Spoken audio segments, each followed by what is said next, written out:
Olá pessoas, bem-vindo a mais um vídeo, do nosso canal do Pet Ensina, no canal do Pet Elétrica. Meu nome é Hugo e hoje eu vou estar passando para vocês aqui, como está ali na telinha e como vocês já devem ter visto aí no nome do vídeo, eu vou estar explicando um pouquinho sobre o diagrama de Bode para vocês. Não diagrama de bode, diagrama de Bode. Não confunda, por favor. Bom, o que é o diagrama de Bode? Para que ele é utilizado? O diagrama de Bode é simplesmente mais utilizado, a forma mais utilizada dele é a aproximação assintótica da resposta em frequência do circuito. O que isso quer dizer? O que é essa aproximação assintótica? Você aproximar o comportamento de uma função, de uma curva, por assíntotas. E essas assíntotas vão determinar o comportamento dessa curva em certos limites. Então a gente vai ver mais para frente como é que isso funciona. Tá? Então, esse diagrama, no caso esse gráfico, ele vai ser utilizado principalmente para você observar o que vai estar acontecendo em cada frequência, em cada componente de frequência do seu sistema.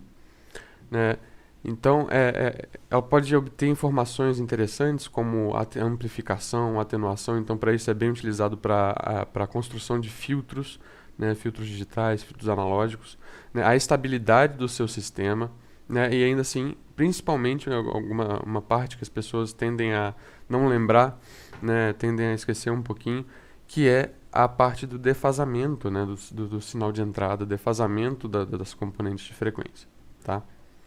Então aqui a gente tem um exemplozinho, aqui nós temos o diagrama de Bode, e aqui o diagrama, o gráfico da função no tempo certinho, tá? Aqui é o diagrama de Bode, esse aqui é simplesmente ilustrativo, esse último gráfico, tá? Eu vou explicar mais para frente, vai ficar mais claro.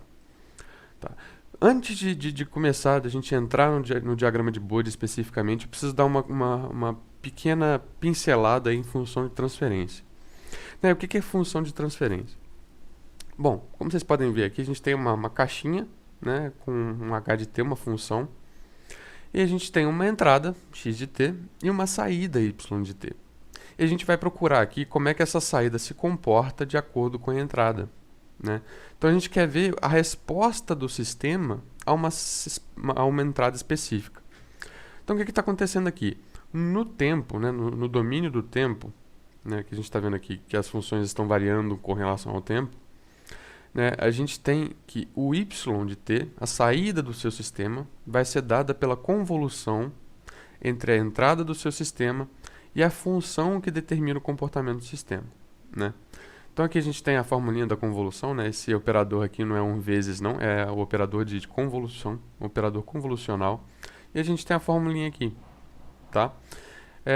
Isso aí eu convido vocês a assistirem algumas aulas sobre convolução, sobre sistema, sobre controle. Vai ter isso aqui explicadinho melhor, tá? Então, isso aqui não vai ser muito importante agora pra gente, então eu vou só passar para frente mesmo. Já aqui no domínio da transformada de Laplace, já de novo, a gente precisa ter essa base aqui para poder assistir esse vídeo. Então, se você não conhece ainda a transformada de Laplace, vem assistir os nossos vídeos que estão vindo aí para frente, tá? Então, no domínio da transformada de Laplace, no domínio da frequência S aqui, tá? Então, a gente vai ter uma entrada x de S e uma saída o y de S. E essa saída vai também estar relacionada à entrada por uma relação. Então, vale a pena observar aqui que o x de S é simplesmente a transformada de Laplace da entrada de x de t. É a mesma coisa para o y de t e a mesma coisa para o h de t, tá? Que aqui vai virar h de s. Só que tem uma propriedade interessante da convolução, que na transformada de Laplace, no domínio da frequência, essa convolução aqui se transforma numa simples multiplicação. Tá? Então você vai simplesmente multiplicar a sua função de entrada pela função de transferência do circuito, do sistema, do seu circuito, e você vai ter a sua saída. Então, o que é bem essa função de transferência aqui que a gente está vendo? Vai ser a razão entre a sua saída pela sua entrada. Tá? Então, é simplesmente uma função que vai determinar como a sua saída se comporta em relação à entrada. Tá? Então, é bem interessante você enxergar desse jeito. E o funcionamento do sistema está dentro dessa função aqui. Então, a gente estudando essa função, a gente vai estudar o funcionamento do seu sistema, tá?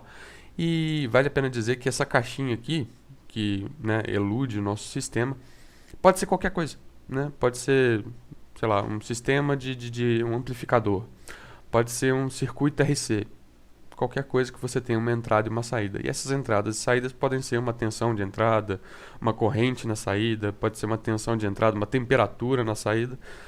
Então a gente vai ter um sisteminha que vai transformar uma coisa na outra, né? Então, essa é a nossa função de transferência.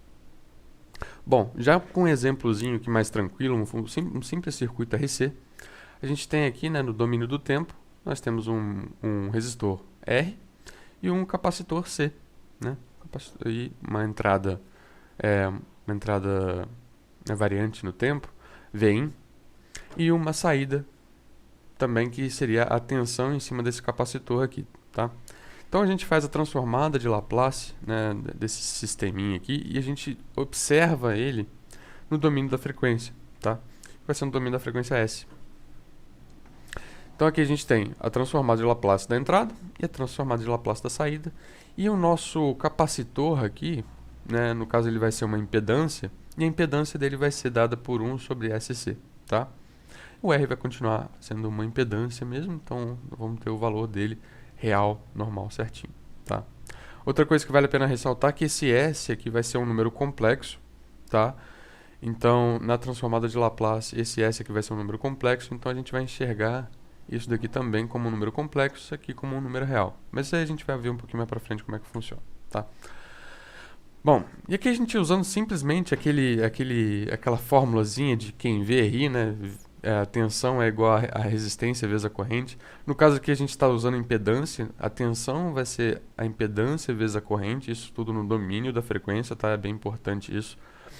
E você vê que está no domínio da frequência, no domínio do tempo, isso aqui não funciona, tá? E aí a gente faz as relaçõezinhas aqui para achar a tensão de saída em relação à tensão de entrada. Tá? A tensão de saída vai ser a tensão em cima desse capacitor. Então nós vamos ter simplesmente uma corrente nesse circuito, né, que vai ser uma malha só. E a gente vai ver que a tensão de saída, a tensão em cima do capacitor, é igual à tensão de entrada vezes essa funçãozinha aqui. Estão vendo? Ou também, se você quiser enxergar de outra maneira, a tensão de saída, né, sobre a tensão de entrada vai ser essa função. Então a gente tem essa função de transferência aqui. A gente consegue rearranjar um pouquinho, né, para obter essa outra função aqui. E aí a gente percebe melhor que tem um polinômio no denominador aqui, né? A gente consegue ver que tem um polinômio e a raiz desse polinômio vai ser S igual a menos 1 sobre RC. Tá, isso aqui é interessante você dar uma percebida que a gente vai usar essa raiz, não é bem a raiz que a gente vai utilizar, mas é bem relacionado, tá? Então, bom, e o diagrama de Bode em si, como é que a gente obtém ele, né? O diagrama de Bode é dado em decibéis, tá? Então, a gente vai ter o diagrama de módulo e o diagrama de fase. O diagrama de fase vai ser em ângulos, em ângulo normalmente, né? Vai ser graus. E o diagrama de módulo, né, a gente vai ter ele em decibéis. Então, o que a gente está querendo dizer com isso? Que o diagrama, que esse eixo Y aqui, esse eixo vertical, ele vai ser dado por 20 logaritmo na base 10 do módulo da sua função de transferência. Né, aqui é interessante a gente observar que aqui não é mais S, né, a gente substituiu por J ômega. Lembra que eu falei que aquele S é um número complexo? Então a gente vai estar observando a parte imaginária dele, por assim dizer, né? Como se a parte real dele não existisse, tá? Então a gente vai transformar isso aqui para H de J ômega, né? Função de transferência do seu circuito, o módulo da função de transferência. Como aquele S era um número complexo, então vai ser um módulo desse número complexo, tá? Então vai ser a distância entre o centro do eixo do plano complexo e esse número complexo, né? Então a gente tem um vetor complexo aí, tá? E o ângulo, né, a fase da função de transferência vai ser um ângulo desse vetor. Então vai ser bem tranquilinho para a gente observar isso aí. Bom, Vamos dar alguns exemplos aí para a gente poder facilitar a visualização desse diagrama, tá? Então aqui a gente consegue já primeiro ver nesse gráfico aqui, né, que o eixo X, que é o eixo onde está o nosso ômega, nossa frequência, a gente vai estar variando de forma logarítmica também, né? Então aqui a gente tem 10, quer dizer, a gente tem 1, 10, 100, 1000, né? Então a gente vai variar de forma logarítmica também para observar isso de maneira mais interessante. Eu vou explicar mais porque é interessante um pouquinho mais para frente também, tá? Então, e se a gente tiver uma função de transferência que é igual a uma constante k, tá? Essa constante k é uma constante real e, bom, o que vai acontecer?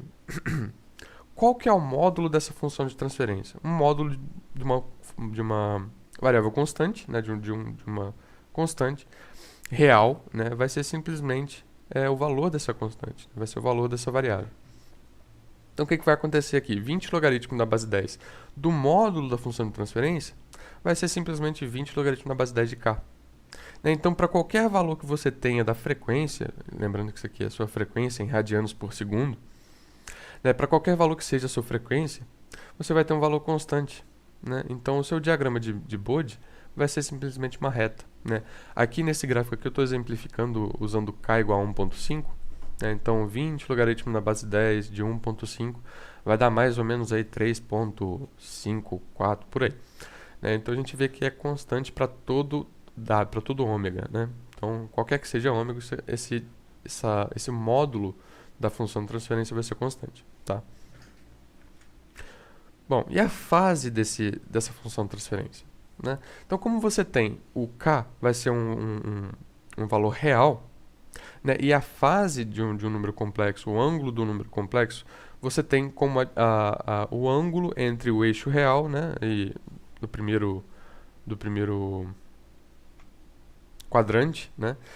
Vai ser o ângulo entre o eixo real do primeiro quadrante e esse número complexo, né? Então, como você está no eixo real, né? Como o seu k é real, você vai ter um ângulo zero, né? Você não vai ter um ângulo, né, nessa questão. Então, o ângulo da sua função de transferência vai ser igual a zero, tá? Para qualquer que seja ômega, beleza? Lembrando que isso aqui é constante, tá, gente? Então, exemplificando aqui k de novo igual a 1.5, nosso ângulo vai ser zero para todo ômega, tá? Bom, agora a gente complica um pouquinho mais e a gente amplia, né? E a gente abrange, adotando nossa função de transferência agora sendo igual a j ômega k, tá? E o que vai acontecer com ela agora? Vocês concordam comigo que esse aqui é um número complexo agora? Né? E esse número complexo vai estar posicionado no eixo complexo? Né? A gente não vai estar mais no eixo real, a gente vai estar no eixo complexo agora. Então a gente vai estar sempre variando no eixo complexo, né? Lembrando que isso aqui é um valor real multiplicado pelo número complexo. Então a gente vai ter simplesmente variando ali no eixo dos complexos. Então qual que vai ser o módulo desse número complexo, né? Como ele está variando no eixo ali, no eixo dos complexos bonitinho, o módulo desse número complexo vai ser simplesmente ômega k, tá? Então a gente consegue ver aqui, ó, que nosso diagrama de Bode, né, nosso módulo em decibéis vai ser dado por 20 logaritmo na base 10 do módulo desse número complexo.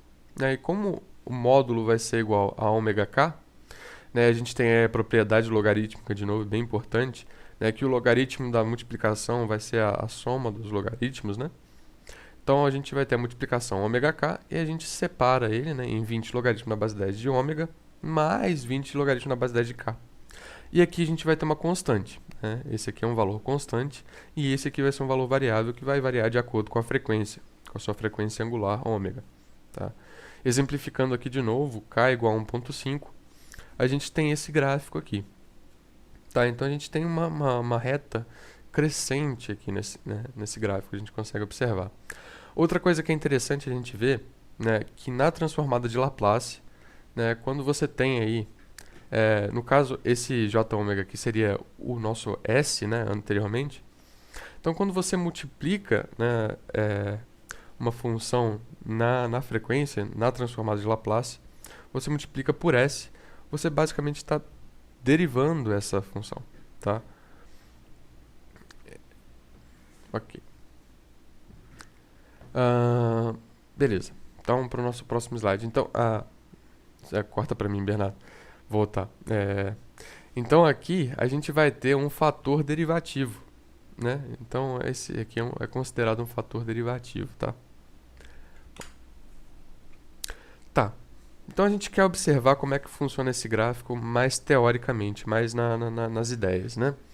E se a gente pegar uma frequência, né, e uma frequência que é 10 vezes maior que essa frequência anterior? O que vai acontecer? Como é que elas se relacionam? Então, aqui a gente está vendo para ômega 1, né, o módulo da função de transferência em decibéis vai ser igual a essa função aqui, que nem a gente achou anteriormente no slide anterior, né? E para ômega 2, a gente vai ter essa mesma função aqui. Só que aqui a gente vai substituir ômega 1, né, ômega 2 é igual a 10 vezes ômega 1. E de novo, usando aquela propriedade do logaritmo, né, a gente vai separar. Então a gente vai ter 20 logaritmos na base 10 de 10, mais 20 logaritmos na base 10 de ômega 1, mais 20 logaritmos na base 10 de K.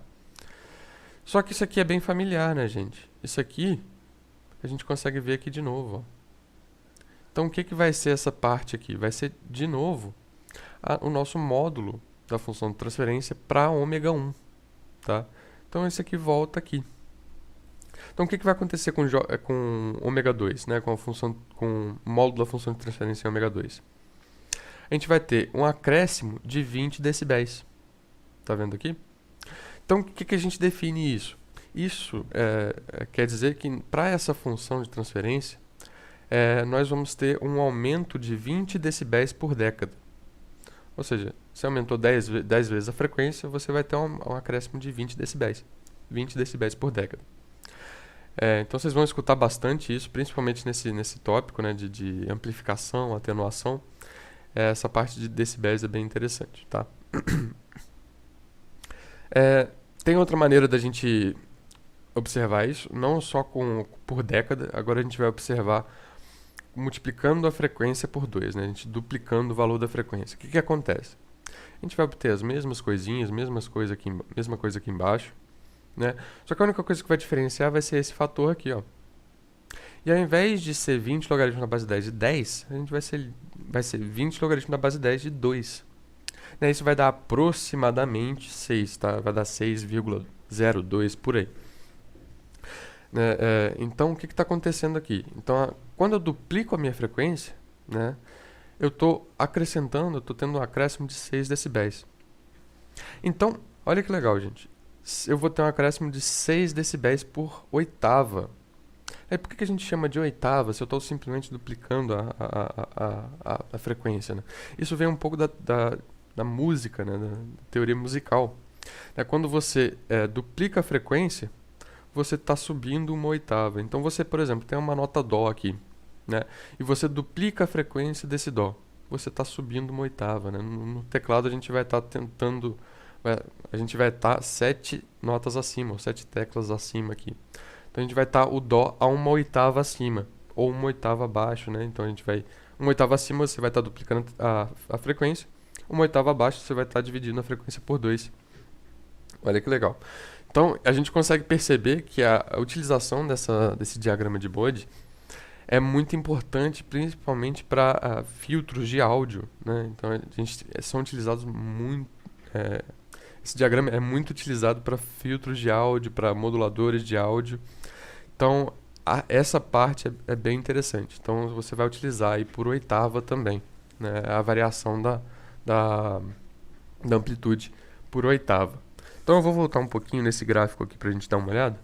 Que a gente consegue ver, ó, que com uma distância de uma década, né, quando a gente multiplicar a frequência por 10, ou seja, eu estou vindo aqui de 1 até 10, eu estou multiplicando 1 por 10, obviamente, eu estou acrescentando 20 decibéis, né? Então de 20 aqui eu estou indo para 40. Então eu estou subindo 20 decibéis por década, tá? Então esse é o interessante do nosso plot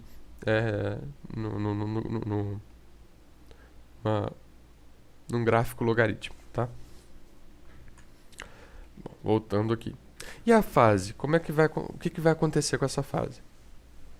De novo, como esse é um número complexo, né, como esse jωk é um número complexo, e ele está variando em cima do eixo complexo, tá?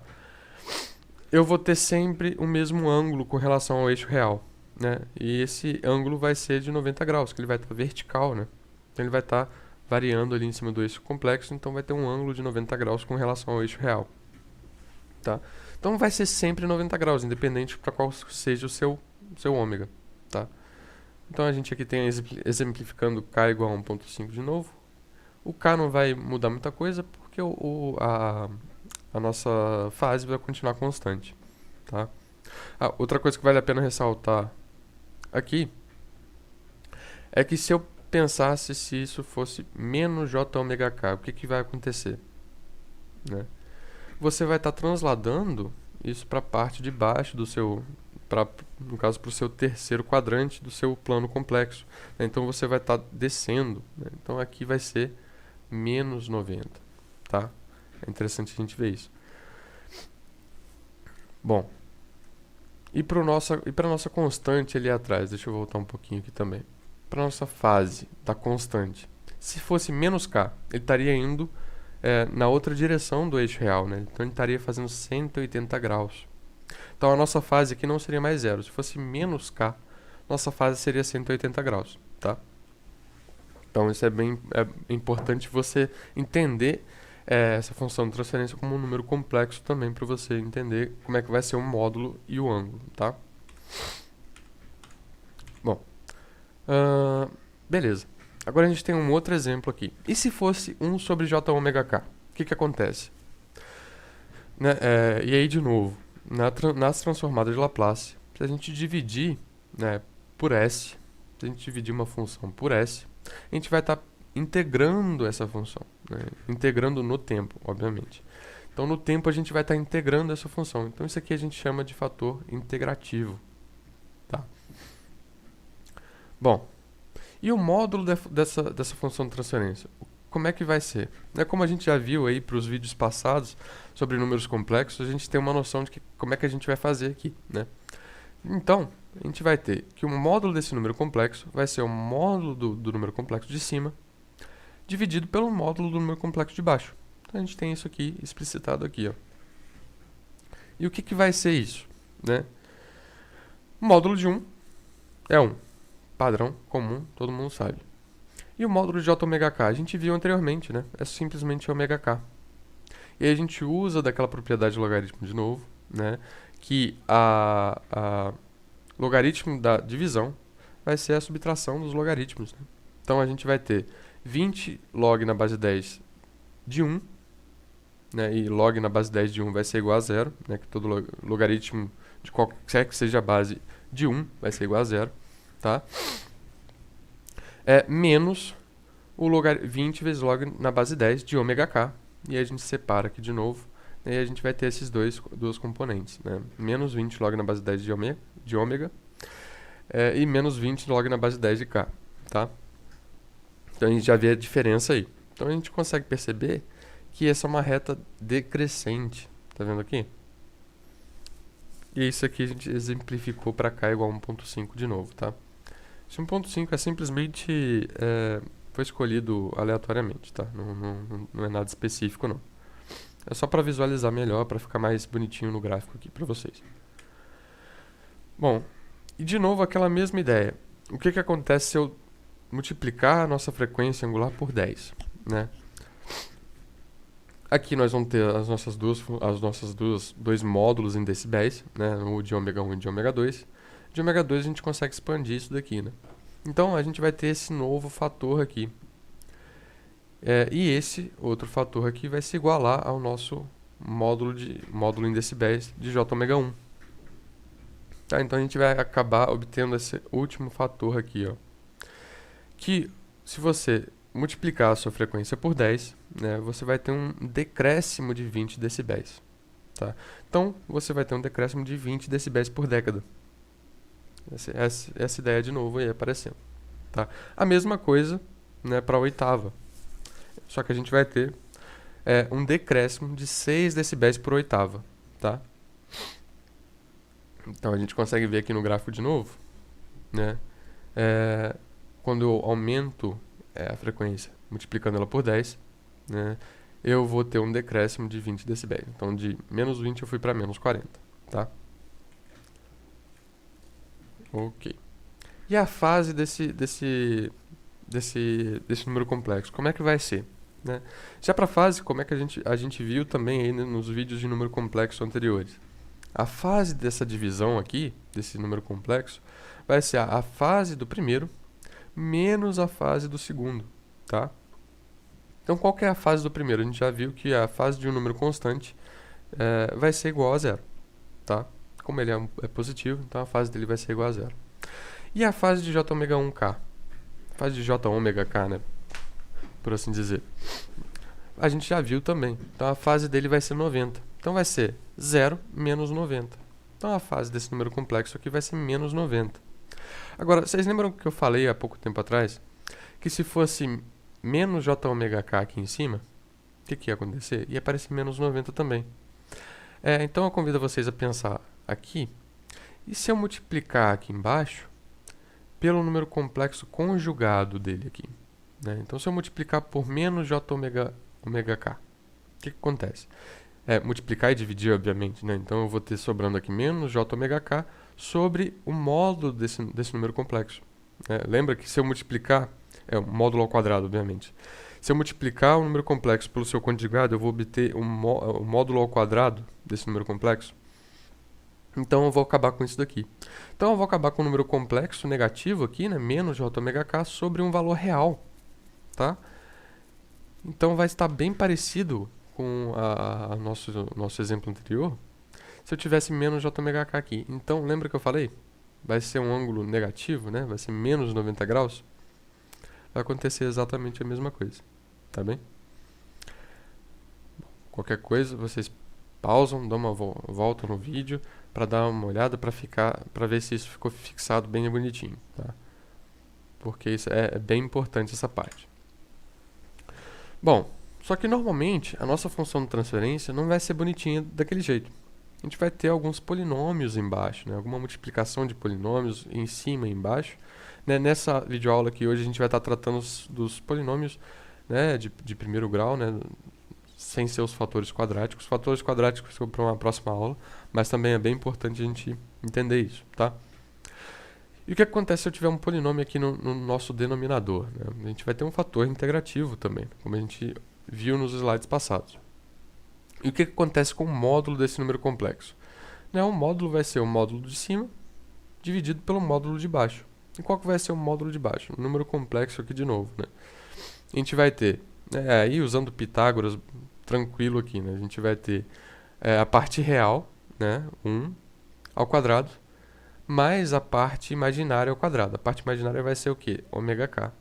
Tá? Então, a gente vai ter, extraindo a raiz disso, a gente vai ter um módulo desse número complexo. Né? É um Pitágoras simples aqui que a gente faz a continha. Então, esse vai ser um módulo do nosso número complexo. E o ângulo, como é que vai ser? Né? Então, de novo, operações de números complexos são muito importantes. Então, eu convido vocês a assistirem de novo aquele vídeo lá que a gente colocou no nosso canal há pouco tempo atrás sobre operações com números complexos e números complexos em si. São vídeos muito bons, tá? Bom, e o que vai acontecer com a nossa fase? A fase desse número complexo vai ser a fase do de cima menos a fase do de baixo, né, dada aqui pela divisão. Então, a fase do de cima é quanto? É zero. Né, a gente tem um número real. E a fase do de baixo? Né?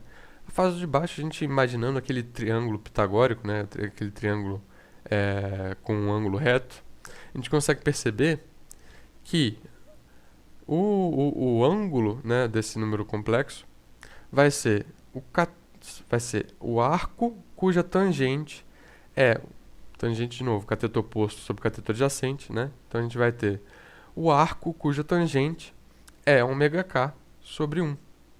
Né? Então a gente vai ter a parte imaginária desse número complexo e a parte real. A gente vai ter o arco cuja tangente é a parte imaginária sobre a parte real. Tá. No caso aqui a gente vai ter 0 menos esse arco tangente, né, por causa desse 1 aqui, que vai se tornar 0. Então vai ser 0 menos arco tangente, vai sobrar simplesmente menos arco tangente de ômega k sobre 1. Tá? O arco tangente aqui também pode ser escrito por tangente elevado a menos 1, tá? Às vezes você vai encontrar isso em algumas nomenclaturas, mas é a mesma coisa, tá? É como se fosse a operação inversa da tangente, tá? Ok. E o diagrama de módulo? Vamos especificar aqui como é que a gente entende ele, como é que a gente observa ele, né? E de novo, aí aqui vai entrar a nossa aproximação assintótica. Aproximação por assíntotas, tá? Então aqui a gente tem a mesma formulinha que estava no slide anterior, né? E as assíntotas que a gente vai adotar vai ser ômega tendendo a zero. É bem intuitivo, né? Acho que é a primeira coisa que você ia pensar de uma assíntota. E ômega tendendo a infinito. Então a gente tem os nomes dessas assíntotas. Assíntotas de baixa frequência, né? Que é ômega tendendo a zero, são frequências baixas. E ômega tendendo a infinito, são altas frequências. Então a assíntota de baixa frequência e a assíntota de alta frequência. Outra coisa que a gente vai querer analisar é o ômega igual a 1 sobre k. Né? Lembra lá no comecinho que tem outra forma de escrever aquela função de transferência? Daquele circuito RC? Então, dá uma pausinha, volta lá no vídeo para você ver como é que estava escrito e ver se você consegue enxergar essa frequência crítica aqui. Né? Não seria a raiz do polinômio em si, mas seria uma relação interessante para a gente observar. Né? Quando ômega é igual a 1 sobre k, o que acontece? Né? A gente chama isso de frequência crítica. Tá? Algumas vezes também a gente pode colocar, né, como frequência de corte. Isso aí eu vou explicar um pouquinho mais para frente. Tá? Ok. Bom, e quando ômega tende a zero, o que acontece com a minha função, o que acontece com o meu módulo? Né? Então, quando ômega tende a zero, esse fator aqui, k ao quadrado vezes ômega ao quadrado, vai ser igual a zero. Então, vai sobrar aqui 1 sobre 1. Né? Então, o nosso módulo da nossa função de transferência vai tender a 1. Tá? E em decibéis, o que vai acontecer? Né? Como a gente tem 20 vezes log na base 10 de 1, e log na base 10 de 1 é 0, então a nossa módulo em decibéis da nossa função de transferência vai tender a 0. Tá? Então, no comecinho, quando o ômega está tendendo a 0, ele vai tender a ficar constante em 0. Tá? Bom, e para as altas frequências, o que acontece?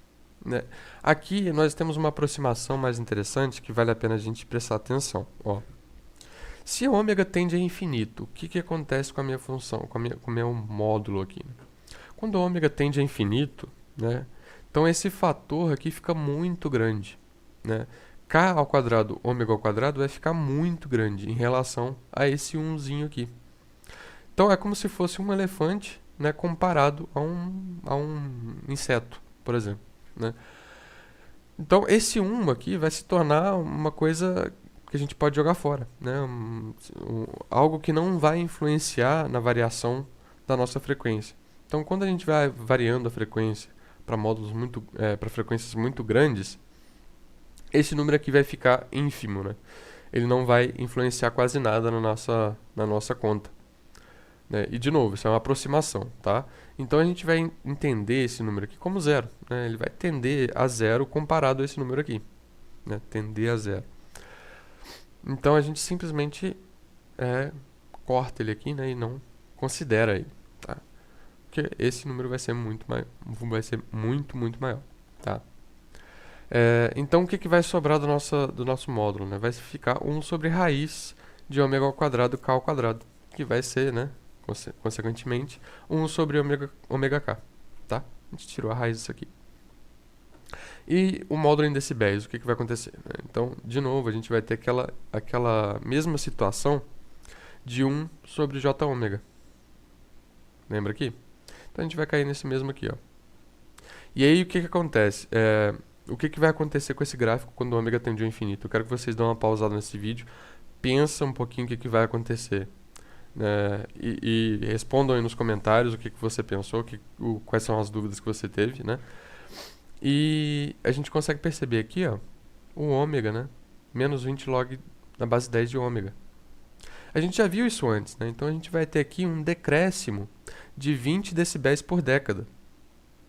Então o que a gente está imaginando que vai acontecer no nosso diagrama de Bode? No comecinho vai ser zero, constante em zero. Né?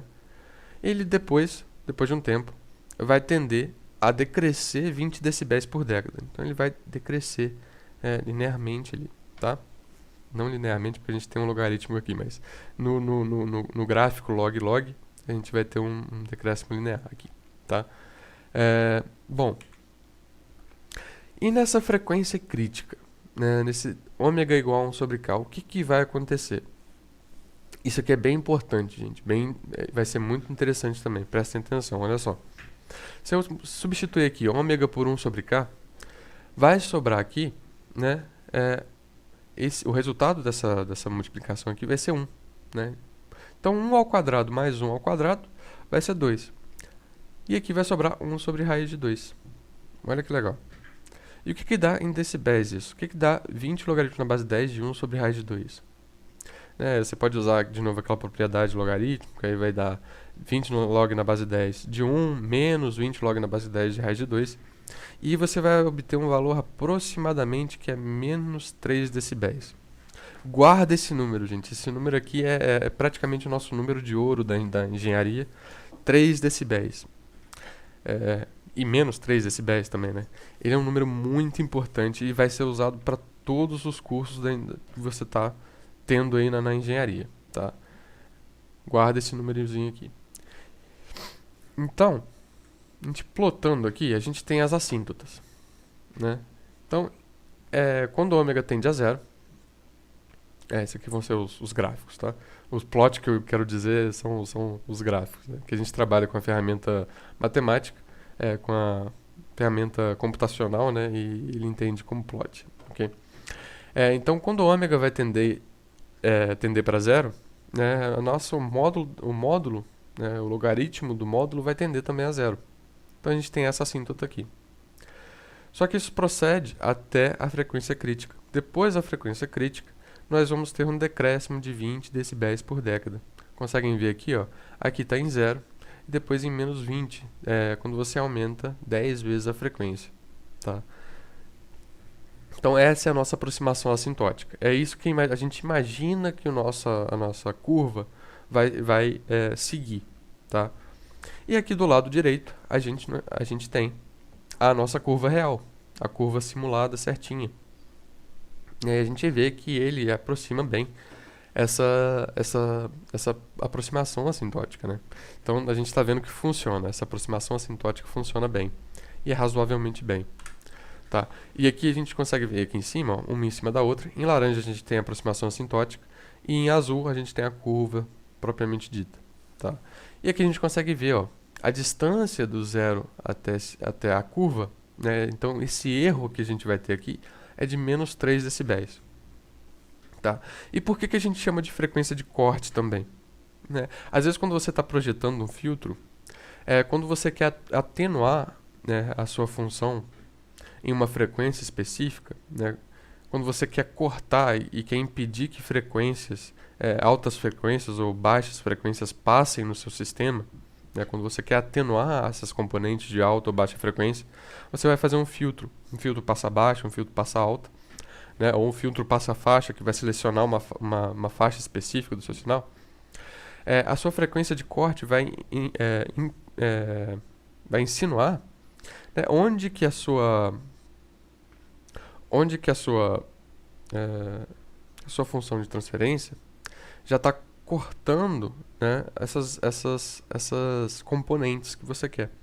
Então, onde você já tem um decaimento, ou um crescimento, ou uma amplificação que já seja interessante. Então, esse menos 3 decibéis aqui é bem importante para a gente, tá?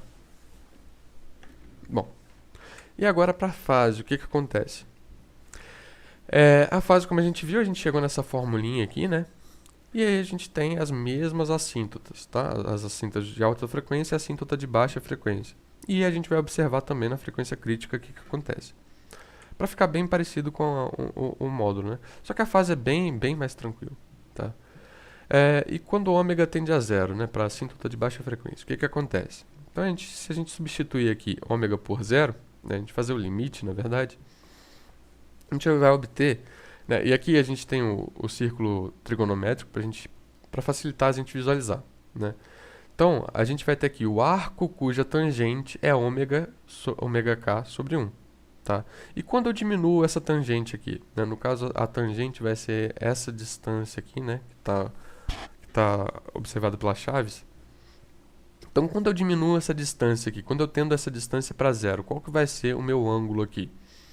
O meu ângulo vai ser zero, né? Então, quando eu tendo isso aqui para zero, o meu ângulo também vai tender para zero. Então, o que é que vai acontecer com a fase quando o ômega tende a zero? Vai tender a zero também. Então, a gente tem essa assíntota de baixa frequência, que a fase vai estar tendendo ali a zero. E para alta frequência? Quando essa tangente aqui, né, no caso o ômega que vai estar ditando o comportamento da tangente, quando essa tangente aqui aumenta até o infinito, o que acontece? Vocês lembram aí das suas aulas de ensino médio? Né, qual que é a tangente de 90 graus? Vocês conseguem lembrar? Tangente de 90 graus é infinito, né? No caso não é infinito, porque infinito não é um número, mas ela tende ao infinito. É porque ele vai estar exatamente paralelo aqui, né, com o eixo da tangente. Então, quando eu aumento essa tangente para infinito aqui, o meu ângulo vai estar tendendo a 90 graus, tá?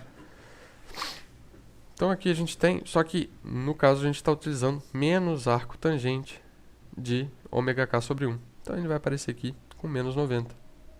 Beleza. Então para a assíntota de baixa frequência, né, quando o ômega tende a zero, eu vou estar fase zero. Quando o ômega tende a infinito, eu vou ter fase igual a menos 90. O meio, aí a gente vai entender como é que funciona agora. O meio é a nossa frequência crítica, não exatamente no meio, né? No caso, a gente tem um número infinito e zero, não está exatamente no meio. Mas como ela funciona nesse meio termo? Então, a gente considerando ômega igual a 1 sobre k, então aqui a gente vai sobrar com 1, né? Então, qual que é o arco cuja tangente é igual a 1? Aí, de novo, ensino médio, galerinha. Qual que é o arco cuja tangente é igual a 1? Pausa, vê se vocês lembram aí. O arco cuja tangente é igual a 1, que vai estar mais ou menos aqui, ó, nesse ponto. Nosso arco é igual a 45 graus. Né? Então, o arco cuja tangente é igual a 1 é 45 graus. E aí, de novo, aqui aparece esse menos. Então, vai ter menos 45 graus. Então, o que vai acontecer? O que a gente imagina que acontece? De novo, tenta visualizar. Em zero, tendendo a zero, a gente vai ter fase zero, tendendo a 1 sobre k, fase menos 45, e tendendo ao infinito, fase menos 90. Então você imagina que ele vai fazer algo mais ou menos assim, né? Algo bem parecido com a função do arco tangente. Não sei se vocês já viram o gráfico da função arco tangente, né? Que vai ser algo bem parecido. Depois vocês dão uma olhada como é que funciona, tá? Então aqui a gente tem a reta real, né? E em laranja aqui a gente tem as assíntotas, né? A gente tem a aproximação. E a gente consegue ver aqui que em ômega igual a 10, né? No caso eu tô simulando, né? Aqui de novo eu esqueci de comentar. O nosso K aqui, está sendo igual a 0,1, né? Que é 1 sobre 10. Então, o nosso K está sendo igual a 1 sobre 10. Quando você pega ômega igual a 1 sobre 10, seu ômega vai ser igual a 10. Então, quando o ômega é igual a 10 aqui, né, a gente tem a frequência crítica. Tá? Ok. De novo aqui. Então, quando o ômega é igual a 10, a gente vai estar na frequência crítica, né, e aí vai estar com ângulo de menos 45 graus. Começando em 0, passando por 45 graus na frequência crítica, e depois tendendo ao infinito em menos 90 graus. Beleza? Então esse é o nosso diagrama de fase. É bem facinho de visualizar, o diagrama de fase é a parte mais fácil, né? Então, bom, a gente está chegando mais para o final do nosso vídeo aqui agora, né? Eu não quero prolongar muito também não, que a gente pretende separar em duas partes esse vídeo, esse tema aqui também, né? Então, eu convido vocês a pensar de novo, voltando aquele circuitinho lá do começo, convido vocês a pensar como que ficaria isso, né? Pensa um pouquinho, bota nos comentários aí o que você acha que vai acontecer, né? A gente consegue ver aqui, ó, a nossa função de transferência é bem parecida com o que a gente viu anteriormente, né? É bem igual, tem alguma coisa muito próxima. O que seria então? Bota nos comentários. Eu gostaria que vocês botassem suas dúvidas também no comentário, que eu vou dar uma olhada depois também. Pode mandar direct pra gente no Instagram, qualquer coisa que você tiver problema, qualquer dúvida, qualquer coisinha no vídeo aqui que deu errado, é, você pode comentar com a gente, tá? Então, simplesmente pra gente finalizar aqui agora. Como é que vai ser o comportamento disso aqui? Vocês lembram o K, né? Qual que vai ser a nossa frequência crítica? Só para vocês pensarem como é que vai ser o nosso gráfico. Qual que vai ser a nossa frequência crítica? 1 sobre K. Né? Então, a nossa frequência crítica desse circuito RC vai ser 1 sobre RC. Vocês já devem ter visto isso em circuitos, quem já fez circuitos, ou até no ensino médio a gente vê que essa frequência aqui é uma frequência interessante da gente observar. Não só nesse circuito RC, mas tem algumas relações para outros circuitos que vão ter as suas próprias frequências críticas. Né? Então a gente vai ter frequência de ressonância, toda essa observação que é necessária fazer. Então nossa frequência crítica aqui vai ser 1 sobre RC. Tá? Então o que a gente acha que vai acontecer com essa função aqui? O módulo em decibéis dessa nossa função de transferência vai começar em 0, né? Vai passar por menos 3 decibéis e vai decrescer 20 decibéis por década. Então a gente vai ter um comportamento que é bem próximo desse comportamento aqui. Vou botar nesse aqui, né? Razão mais fácil de enxergar. Bem próximo desse comportamento aqui. Daí vocês lembram, né, que para frequências muito altas a gente vai ter uma atenuação mais forte. Agora pensa bem aqui no nosso circuitinho. Deixa eu voltar aqui. Pensa bem no nosso circuitinho. Para frequências muito altas, a relação entre saída e entrada vai ser atenuada. Então o que vai acontecer? A nossa tensão de saída vai ser atenuada, ou vai ser diminuída, entre aspas, vai ser atenuada para altas frequências. Então o que vai acontecer com a tensão em cima do capacitor? Ela vai ser diminuída, ela vai ser atenuada. Né? Então a tensão em cima do capacitor vai tender a diminuir para altas frequências. Então a gente consegue perceber o funcionamento do capacitor. Né? Que aí a gente vê que para altas frequências ele se comporta como um curto-circuito. Né? Ou seja, a queda de tensão em cima dele vai tender a 0. Tá? Então o comportamento do nosso sistema está dentro dessa função de transferência e a gente consegue observar pelo diagrama de Bode. Tá? E outra coisa, não se esqueçam da fase. O que acontece com a fase? Para o capacitor, vocês já devem ter visto. Ele defasa o nosso sinal de saída. Né? E no caso aqui ele vai defasar para menos 90 graus. Então, ele vai defasar o nosso sinal de entrada em 90 graus. Né? Então, isso está bem presente na nossa teoria de circuitos aí também. Bom, para o nosso vídeo de hoje foi isso, pessoal. De novo, caso vocês tenham dúvidas, podem deixar aí nos comentários, a gente vai dar uma olhada. Podem chamar a gente no direct lá no Instagram, @petelétrica. E qualquer coisa, estamos aí. E esperem pelos nossos próximos vídeos que vão vir muito mais por aí. Muito obrigado pela atenção e até a próxima.